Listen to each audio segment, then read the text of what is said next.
Hey everybody, what's good? Welcome back to yet another video. We're back with another talk kind of video. What am I even yapping about? First of all, I'm Cody Lear. You haven't seen this channel before? Yeah, it's just kind of me sitting in front of a wall talking. That's what I do as I wipe my eyes. Apparently, it's fine. We're just kind of losing it over here. But who really cares? To be completely honest with you. Um, so yeah, today we did talk about the recap of the wild card weekend. So now let's go into the divisional round talk. We are going to be doing the predictions for the NFL divisional round. We know we have 8 teams remaining. Looks like some were eliminated just last week. Who were they? The Panthers were eliminated. The Packers were eliminated. We saw the Jaguars get eliminated. We saw the Eagles get eliminated. We saw the Chargers, and we saw the Pittsburgh Steelers. And the big news came after that one for sure. Let's dive right into this one. Starting off on Saturday, you have the Buffalo Bills taking on the Denver Broncos. Okay, so my prediction for this one, I think, is very clear in my head right now. I'm going to stick with the Buffalo Bills. And I kind of talked about how I thought going into Mile High Stadium, how that was going to be a little bit of a trouble for teams, because obviously the altitude is a big change for most teams. They have some really big differences over there. But to kind of like go on that, their biggest problem has been their offense. Their defense has played incredibly well, which we knew they would. The defense is absolutely loaded from top to bottom. Nick Benito has turned into a really, really good player. Obviously, Pat Surtain was the Defensive Player of the Year just last year, and they did draft Jahdae Barron. They have, I'm gonna forget his name. I'm gonna say it completely wrong, so I just will not. You had, you have that big defensive tackle up there, and I really should know his name, but for some reason it is just escaping me right now. And I'm sure as soon as I get done with this video, I'm going to completely remember him.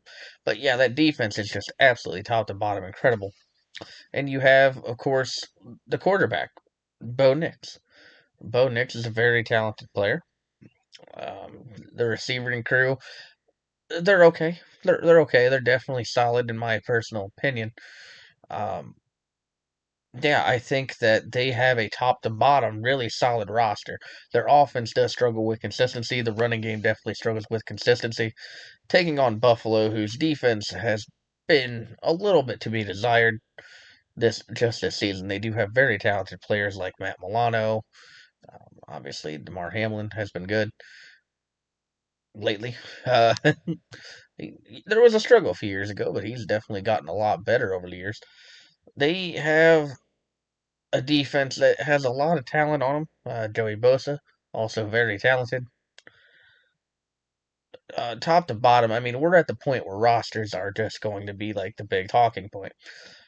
The real reason I'm going with Buffalo in this one is going to be Josh Allen himself.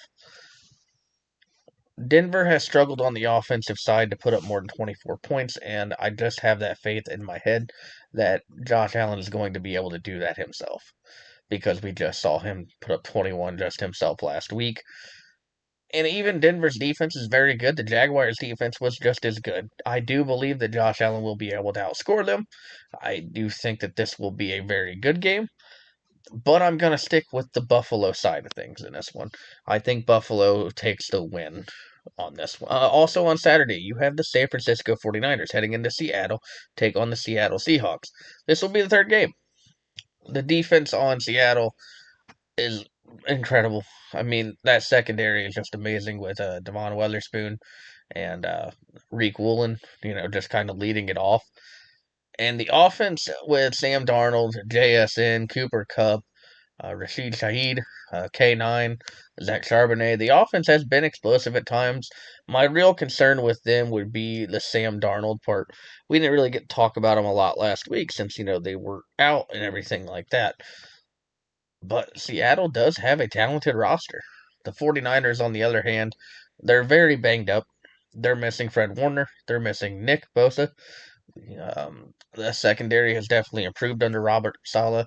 Uh, Honestly, I think that he has done a phenomenal job with the team that he has. On the offensive side, we know about Christian McCaffrey, we know about Brock Purdy. The receivers, Ricky Pearsall, Robinson was absolutely crazy last week. They have some players. They truly do. Obviously, they are missing the big one in George Kittle. My, but of course, they didn't look phenomenal against the Eagles last week, and I do believe Seattle is just a bit better on the defensive side. Yes, Eagles definitely have a phenomenal team with Jalen Carter and all of them, but I think Seattle's defense is just a little better. And again, there's big names that I'm going to keep forgetting about when talking about these teams. But regardless, I do think I like Seattle in this one. I do think the injuries finally do catch up to the San Francisco 49ers. I don't know how I feel about the inconsistency of Sam Darnold. I do believe that Brock Purdy will be able to still put some points up. I do believe that that offense is going to be explosive, and it's still at least keep it a really good and close game. But overall, I think that just kind of looking at Seattle top to bottom, I think Seattle does have the edge here. I think that it's probably like a 28-24 type of game. Yeah, I'm gonna take Seattle though. Super talented team. Going over to Sunday, we now have the Houston Texans heading on the road to take on the New England Patriots. Last week, Houston, their offense was not their good point. Their offense did not look great until that fourth quarter. The fourth quarter, they did start pulling away. They did get that touchdown to Christian Kirk in the first half. And then we look over at the New England Patriots, who only put up 16 points on the Chargers. And that, and you say only 16 points, but the Chargers defense has been great all year long. So not really a surprise there. I think the only real concern for me is that, you know, there were some scary points. Drake May did not look phenomenal against that phenomenal defense, and he's going to be taking on one that's even better. I personally do believe that Seattle and Houston 1 and 2, you could argue which one you want, but Houston's defense is just absolutely incredible. Obviously, the Patriots have a phenomenal defense as well. I mean, man, I don't know how we forgot just how good that defense has been. I mean, they were even pretty solid last year. It's just their offense really couldn't put up the points. Game planning really wasn't phenomenal. When it comes to New England, my real concern is would be Drake May in this front, especially against a pass rush that features Danielle Hunter and Will Anderson. Their their secondary is incredible. Over there in Houston, they have Derek Stingley, they have Petrie, and and again, there's going to be corners that I don't name. There's going to be players that I don't name that are just as good and just as incredible. Either way, for me, I think my prediction is going to go to Houston. Uh, and the real reason for that is because I just have a feeling when it comes to Houston that I believe they're going to make a run. I think they're going to make a big run. I could definitely see them in the Super Bowl, so that's kind of where my prediction kind of hangs right now. I'm going to go with yet another upset from Houston. I think New England will obviously make this a game. They're going to make it a game. Drake May is too good to not make it a game. Just for me, give me the give me Houston to stifle them a little bit and still be able to put up the points that they need to put up and win this game. Let's give it like a 21-20 type of game. I think it's going to be really really close. And the last game that we have to talk about, the Los Angeles Rams will be taking on the Chicago Bears. The Chicago Bears, they just came off a heck of a comeback. They made a comeback against the Green Bay Packers. They were down 21-3 at times. They have definitely had an offense that has definitely improved under the new head coaching of Ben Johnson. Obviously, Caleb Williams definitely needed that. They have Rome Odunze, they have Luther Burden, they have DJ Moore, they have Colston Loveland, Cole Kmet, DeAndre Swift has played really well as well, so has Kyle Monaghan. Their whole offense is absolutely loaded. Their main issue is on the defensive side. They do have some talent over there, though. Like, let's not forget that. There is still Montez Sweat. There is still Tremaine Edmonds. Tremaine Edmonds has been in the league in a long time. I Jalen Johnson, always a very talented player. Their defense is the only thing that really worries me about them. When we flip over to the LA Rams, the Rams also have a loaded offense. You're going to hear that a lot, especially with these weeks going forward. I do think that the NFC has a little bit even more talent on that side, on the offensive side, than maybe you would see on the offenses of the AFC. But Matthew Stafford, you have Puka Nakua, you have Devontae Adams, you have Kyron Williams, Colby Parkinson's been playing good ball all of a sudden. Uh, Blake Corum, I was trying to get my name. I was trying to get that one figured out. Their defense obviously packs somebody like Jared Verse, Braden Fisk, and Byron Young, I believe is. I'm good. If I got that last name wrong, I'm gonna feel stupid. But regardless, I think in this one, I don't think the Bears will get lucky twice. I think that they will have to come out strong, come out firing, because if they don't, then I do think LA just kind of ends up dominating that game.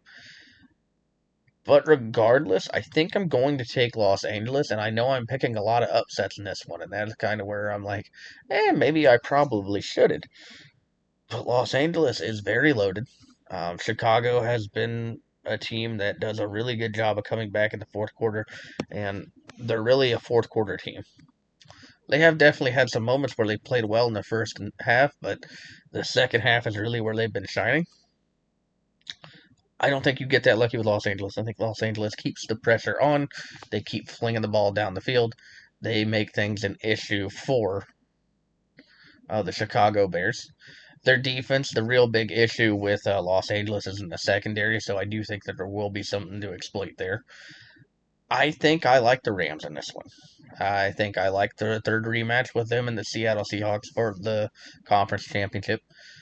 Yeah, I think that that's where I'm going to head. I think my head is really telling me Los Angeles.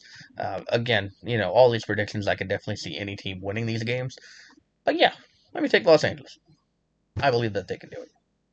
But that being said, for this video, I am so happy that you did enjoy it. If you did, anyway. Thank you for joining me. Again, if you give me a minute of your time, I'll love you for life. Thank you so very much for all that love and support. If you give me a like, if you give me a comment, if you give me a subscribe, I would very much appreciate it if you feel the need to. I understand if you don't. But that being said, thank you guys for watching. I'll see you all next video. Have a good one.